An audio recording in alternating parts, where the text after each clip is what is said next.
Hi, James. How are you this morning? Hey Josh, how you doing, my friend? I'm great.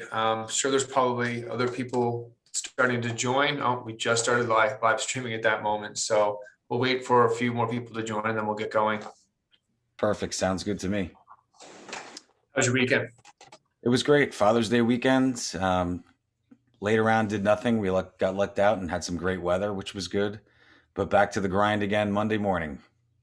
Are you guys open Monday? Do you guys close on Mondays? We're not, I mean, the salon itself isn't open, but unfortunately, that doesn't mean anything. Yeah, busiest day for owners and managers. Not Yeah. that doesn't matter if they're closed. Yeah, so really appreciate you taking the time. Before we do the introduction, just we'll talk about what we're covering today, and essentially just building a color tracking culture in salons. It's one of our biggest obstacles that we face as a company, and as the industry is, or any industry for that matter, is rolling out change in a salon. We both know that the color bar is where most of the revenue is generated, and where most of the profit is lost in a color in a salon. So really excited to have you on to sort of talk about, you know, we just to touch on a couple of things with sustainability and how do you roll a change in your salon? How's it been with Vish so far, and sort of how we can be of service to you, and how can we sort of evolve this process? Oh, that's great. All easy stuff. I mean, I think that's the biggest thing in getting everyone involved is to treat it as part of your culture. I know Josh and I had met a few years ago. Actually, it was one of the last live events that I went to pre-pandemic, which was we had talked before that, but our first actual in-person was at Intercoiffure in New York City, and we were really gearing up to get Vish implemented because really just initially from the sustainability aspect. And we are partnered with Green Circle Salons. We are a triple certified green hair salon in Northern New Jersey. So we're certified green, certified platinum with the Green Business Bureau, certified gold with Green America. We just attained another statewide award for innovation and sustainability, which covers all businesses through the state of New Jersey. But we were the representative for hair salons. I mean, oddly enough, we got the award and we were closed.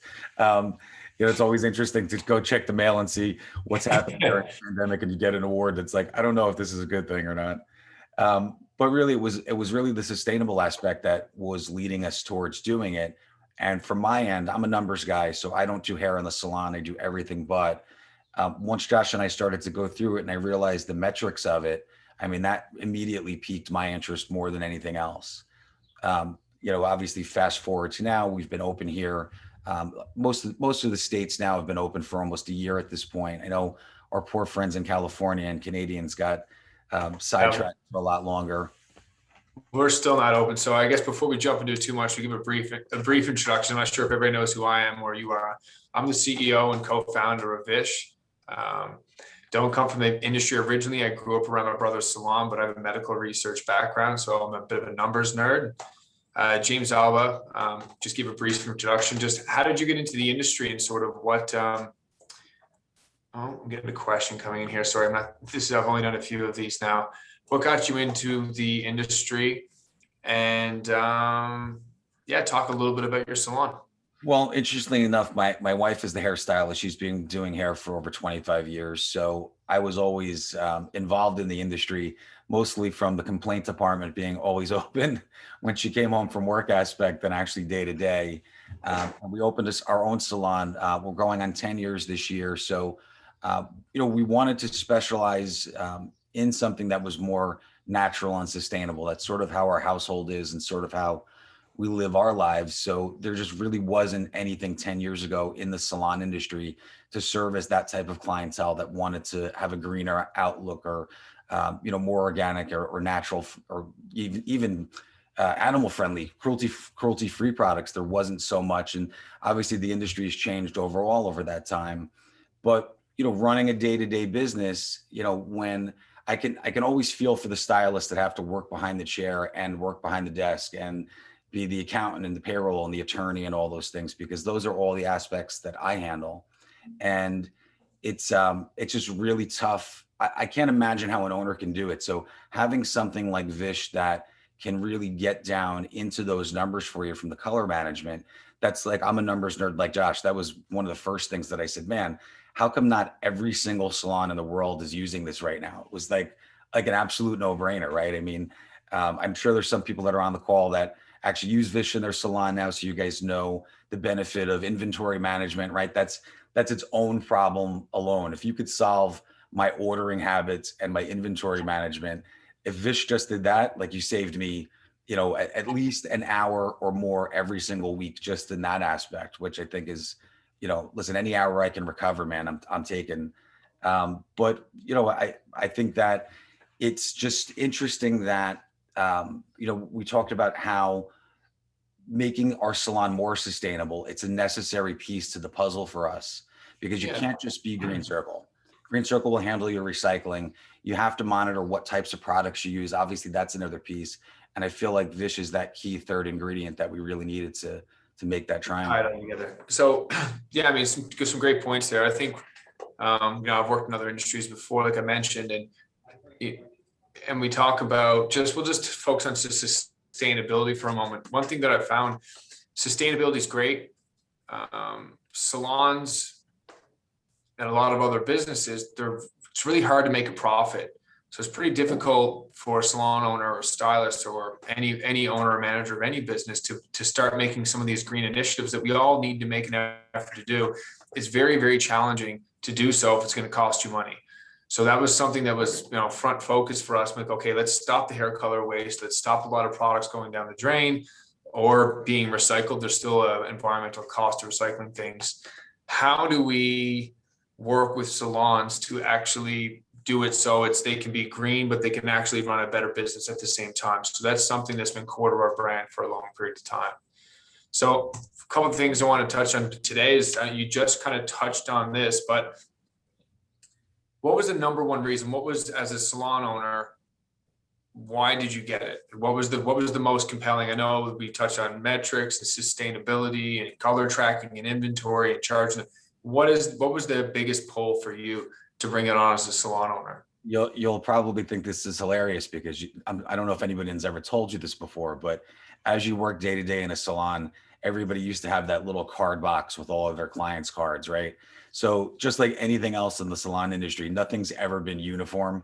Like, there's never been a company that made a special box just for hair people with oversized cards that were easy to get their hands on. So everybody's got a different one. Somebody's got a wooden one. Somebody's got, neon colored cards. Somebody's got this. And, our 6-chair salon that's 6 different card boxes laying there. Okay. Some of our staff, or most of our staff, has been in the industry. Even if they were us since they've opened, they've been in the industry a long time. So it's like throwing out business cards. If anybody, I know Josh and I sort of worked in different businesses before here, but you had that Rolodex with all these old business cards in it, and you'd go through and you're like, man, haven't talked to that person in like 10 years. Why do I still have their card? They probably don't even work there anymore.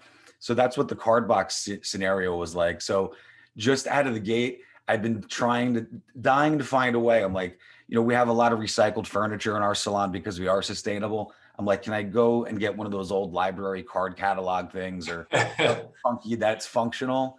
But that was the very first thing, man. Besides the sustainable aspect, it was recovering that counter space of the stupid card boxes was like primo number one.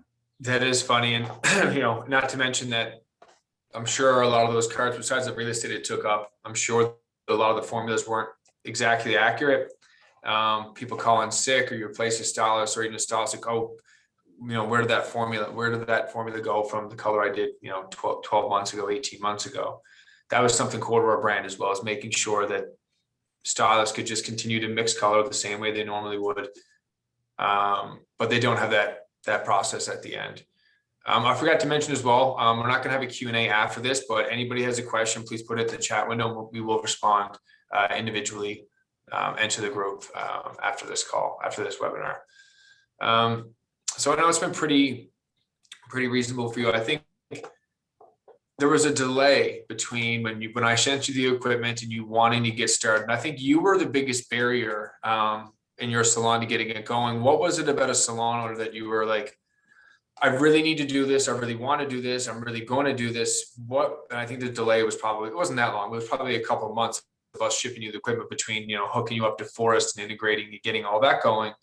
What was that delay? What perception of Vish did you have that kind of pushed that out? And it's another funny thing. My perception, I definitely was the one that held it back. Obviously, at that point, we were still going through COVID protocols and different things that had to be implemented by law. But I was worried that they weren't going to just jump into the technology. That was my first fear. I mean, most salons always had some type of scale, and with our two color lines that we use, one does ounces, one does grams. So our staff was pretty well versed about mixing both things. Just they've been using them for a long time. But I was the one that was worried that if I threw that in the mix, that they were going to lose their minds. And I have to be honest, I am so pleasantly surprised of how fast they've adapted and starting to use it. And what's really funny, for even crazier, is we have a new assistant that's come on. She's still in cosmetology school, but she does it through a VOTEC program. And she's our first younger staff member that we've had since reopening, or even since closing. And right away, she knows, like, if a stylist can't get to reweigh their bowl because they're backed up or something, she's like, bang, right on it. And she's managing, on any given day, 4 different people's bowls if they need it. And it's like, somebody will say, hey, I can't remember how to reweigh or how to add more or whatever. And she's like, oh no, come here. So she became like my implementation director of Vish, because the look of it, first of all, it's got a very nice look and feel to it. So it looks just like any other app that you would use on your phone or on your iPad. So I think that just the visual of it, it makes it inviting. And they jumped on it. They jumped on it so much faster than I thought. I mean, I turned around and I said, we're hybrid. So I'm home. My kids are homeschooled. This is their last week. Thank the Lord. So I'm home and I'm like watching the phone, waiting for the 911 call. Like, how do I do this? And, but they jumped right into it. So if anybody's apprehensive, if you haven't done it yet, just jump right in, because you'll be really surprised, I think. Yeah, and I think there's a lot of some people on this call, and we'll be circulating it afterward, of people that have purchased Vish. They've had challenges rolling it out. Most of our salon owners, I shouldn't say most, there's a significant portion of our salon owners that get it, their staff buy into it, they're really good at implementing change. But we've had a lot of challenges with small salons and large salons getting the stylist to buy in. It's another thing that gets thrown at them.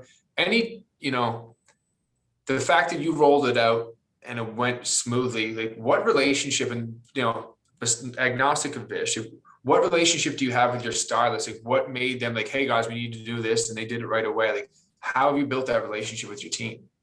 Yeah, I think that, we had talked about the benefits of what Vish would do for the salon. We talked about how the stylists could make more money. So obviously, listen, everybody wants to be able to find ways to make more money. So at some point, if you can't do any more add-ons and you can't do any more retail, which obviously suffer, everybody wishes their percentages were higher in both of those categories. Just by doing this, it makes you more efficient. So it takes the guesswork out of what you're doing. So we really went in from the efficiency aspect in the explanation. And one of the things, that may have just been the pandemic that made it a better implementation run for us, was that our teams were split at that time. So what we decided was, we picked team A and team B, and we got team A up and running on it. And then we did team B separately. And what that actually did was, it gave the first team, or the first stylist that were on it, a little bit of an incentive to say, hey, team B, you can do this. This is how we did it. Or if there's something they're not getting. So it saved it from being so technical. And I think that's one of the things that a lot of stylists are worried about too, is that not just is it another thing thrown at you, but because it's a device, it's automatically like, oh my God, it's some new tech I need to learn. It really is very native to what you're already using with the scale. It's just smarter. So it's not any different than anything. And I think that's where some of the apprehension is. But if you can get some of your team on and sort of make them the leaders of bringing the rest of the team up with it, you should do it anyway. But even if it takes you a few months to get everybody up and running, who cares, right? That you're going in for the greater good of it. So by having that 1 month differential between our two teams, the other team was able to help them with some issues that they may have, or some questions, without making it seem like they had to dial tech support. And I think that was a really nice feature for us too, was the team was actually being a team and working together on it. Fair. So we always like to, like, as managers and owners of businesses, it's really important to put some milestones, different metrics in place, incentives as well. What milestones did you put in place? Like you just said, you plan on rolling it out. Did you have any specific examples of milestones you put in place to keep the team going? So our first thing was we went after something that we thought would be the easiest for everyone to wrap their head around. So reweigh, that was it. So that was the one thing we wanted to monitor. We weren't really worried about, overage of color or color waste. Like I said, we're green circle. So the only one that loses if we mix too much color is me or the salon, because it's going to get recycled. The environment doesn't get hurt by that. So we really wanted to go after the reweigh because that was something tangible that they could see. So I know right out of the gate, the first few weeks, they might have been at a 50% reweigh. My first team, though, had jumped right up after the first month to like a 75% reweigh. So now, listen, there are some hiccups. They're really busy. Somebody shows up late. People are still texting to get into the salon. So we're not being we're being very forgiving at this time to make sure. But that's the one number we've been looking at just to keep them engaged with it and to really be the milestone for them to watch. Because the other numbers of color usage and making more money or charging the client what they're actually using, that'll come naturally because that's really the whole point. But I feel like the reweigh, it's almost gamified at this point where you'll say, your reweigh was at 86%. And let's argue, right? It should be 100%, but we almost always know it's never going to be exactly 100. But they come in and they're like, man, something happened, they started out as excuses in the beginning, there was that time that, but now they're actually fighting for it to try to get to that 100% marker, which I think is great. So it's almost become a little bit competitive, which is pretty cool. That's awesome. And I think, you touched on a couple of things that layer into 1 and 2. So keep, putting the milestones of, okay, 50% reweigh is an interesting one because you should be reweighing 100% of your bowls. And if you set them up saying, hey, reweigh 100% of your bowls, and then if they get to 86%, which is still going to, 86% is pretty good.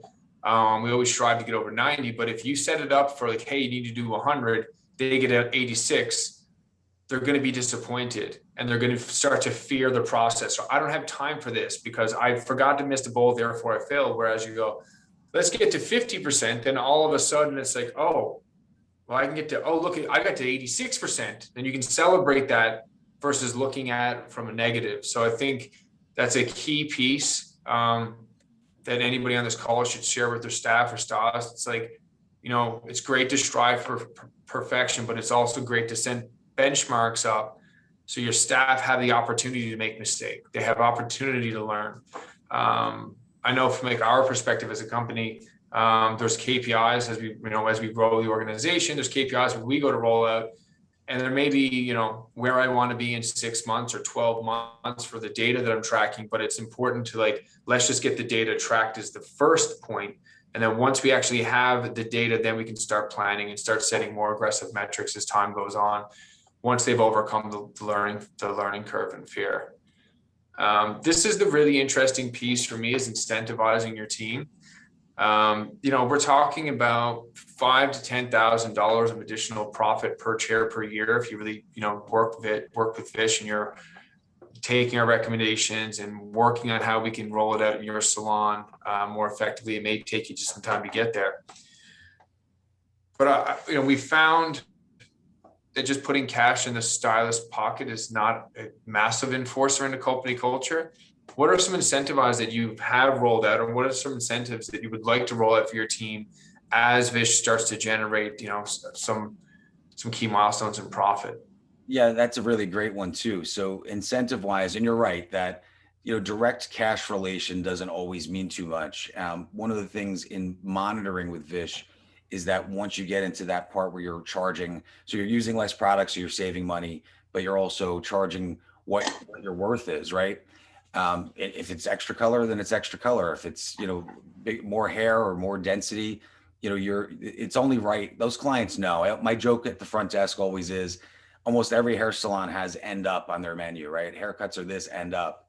As a client, if you're an end up, Like if you have hair like Cher in the 70s and you walk in the salon, you knew that. You should have worn the desk. What do you want to surprise everybody? Like, oh hey, I'm level one black, which not many people use as much of anymore. So you have one bottle that's been dusty on the shelf for years, and you come in with hair and haven't dyed your hair in 10 years and want to be completely black, and I have to get a helicopter to fly in a special order of a vat of black hair color to accommodate you. So they know, but at some point, once you can start to use that to track, I like the education component. I think education is something that a lot of stylists that we know, I mean, we do our show, The Beauty Business Reset, almost every single Monday, and have different people that are on providing different layers of education and information to salon owners that are there. And, stylists always struggle with that because, product knowledge, there's nothing wrong with product knowledge from your distributors or the lines that you carry.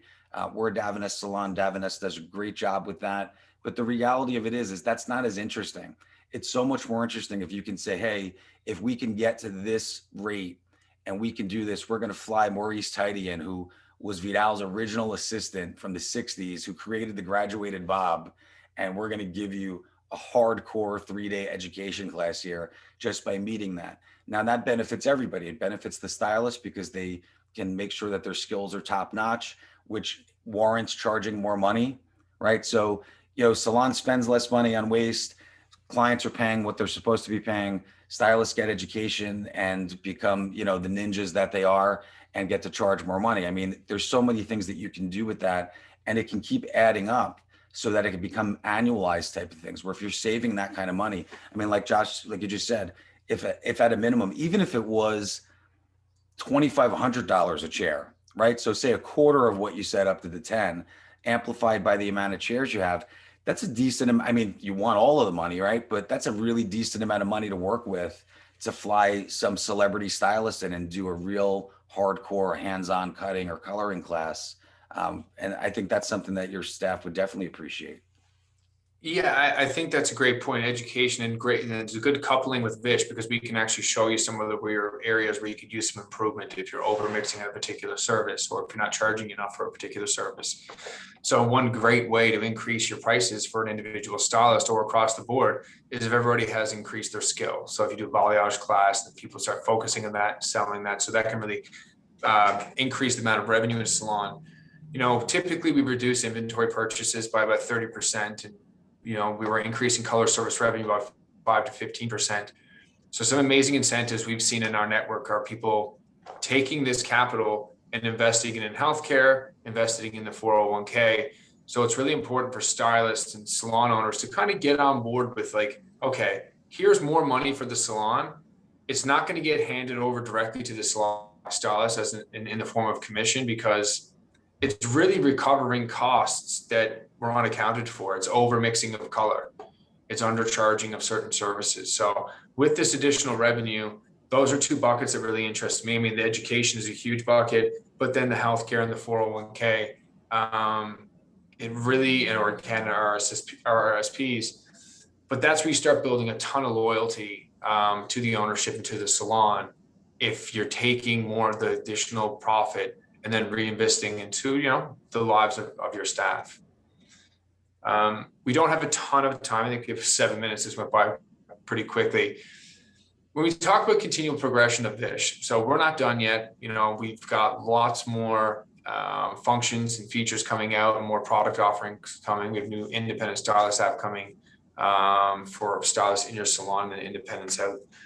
What are some other things that you would love to see Vish sort of accomplish, and maybe not do with hair color? What are some more problem areas in the salon that we could help out with? Well, one of the things that that I just started to do personally was to really get granular with the data, is to look at the different services that are there, look at to be able to drill down. I think one of the things I'm looking forward to is when Vish will be able to just give me that report that I click a button, that I just have some standardized reports of what I may want to see. So I might want to drill down over profit per service. I might want to look at a particular stylist. I might want to drill down to one particular day, because what starts to happen is you start to notice a number that doesn't seem right. And even if I know salon owners love saying they're not numbers people, but you are all numbers people. You're doing chemistry every single day. You're doing geometry every single day. But you'll start to see numbers that you're like, wow, that's a weird one. I don't understand it. And then you may go back and find out that, there was one service that was performed that was way overmixed. So maybe there was an error. Maybe the stylist did overmix. Maybe they didn't reweigh and they weighed twice. But I like the fact that if that was something that was in there where you could just drop down and pull those reports, that would be fantastic for me. Yeah, that's great, and that's exactly where we're hoping to head. So, you're a Forest Salon. They were our first integration partner. We have other integration partners as well. Let's focus on Forest. They've been, awesome to us. We've been working with them for a long period of time. Where I currently can get, we can do this now on an individual basis where we'll look at your Forest number, look at your Boulevard shortcut. They look at, whatever POS company you use, that data, and we can we can cross-reference it with our data to make sure, did you charge for all your toners? Are you charging for those extra product charges? What is your profit margin per service? Do you need to revamp your service menu? So the next iteration for Vish, what we really want to do is continuing to focus on the stylist. We have a new interface coming out there, but we want to enhance our integration. So you can go into Forest, you can go into your POS, or Vish, wherever this lives is yet to be decided, but you should be able, we are working towards one unified report that connects the back of house and front of house. Did you click a button and, and it gives you exactly what you need? Because, and as most, we can lead you down this path, but your profit margins are typically all over the place across services and across individual service providers. So that's something that, in the future, that those two pieces will be built. And, I had a call today with some of the major color lines. We're looking at sort of automating the inventory process and giving more intelligent inventory reporting. So not only will we tell you what you use, we'll also have some max and mins, and we'll actually start to do some predictive inventory ordering and be able to order directly with some of the major color lines. But yeah, that would be, listen, that would save, like I said, if you can use something like Vision, it can shave hours off your day. I mean, if it could do that and do max and mins, I think how great would it be, right? I'm working on a Monday and the salon's closed, to click a button and Vish says, hey, this is what you need to order for color. I mean, that's not, listen, there's no such thing unless you're in this monstrous salon that has this beautiful color bar that's exposed. It's still not the easiest thing in the world. People put back things in the wrong place and this stuff. And it just, it's never an easy thing, but that would be a lifesaver for sure.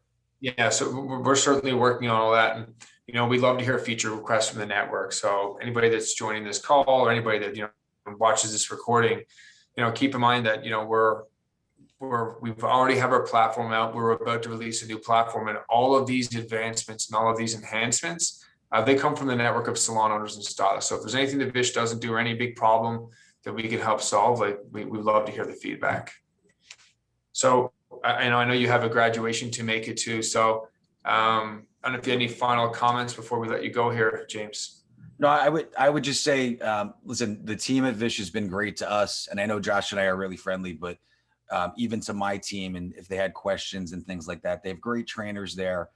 You guys have been very forgiving with giving great information and helping people work through things for success. Anybody that has any questions about implementation that we did, if you want specifics, you can reach out to me through Josh or through the Beauty Business Reset. I'm pretty easy to find these days, Josh. So find me online, send me a message. I'd be happy to give you some advice if I can, because we are definitely Vish supporters and love the work you guys do. Awesome. Thank you so much. And the last thing I'll leave is, we've done these a few times. I've done the Beauty Business Reset with you as well. And these are very conversational and maybe hard to get the exact points of what we're trying to achieve. But what I'm really trying to do, just let everybody know in the network, like if you bought Vish, if you have Vish, if you're having challenges, they're not unique. Like we see them all the time.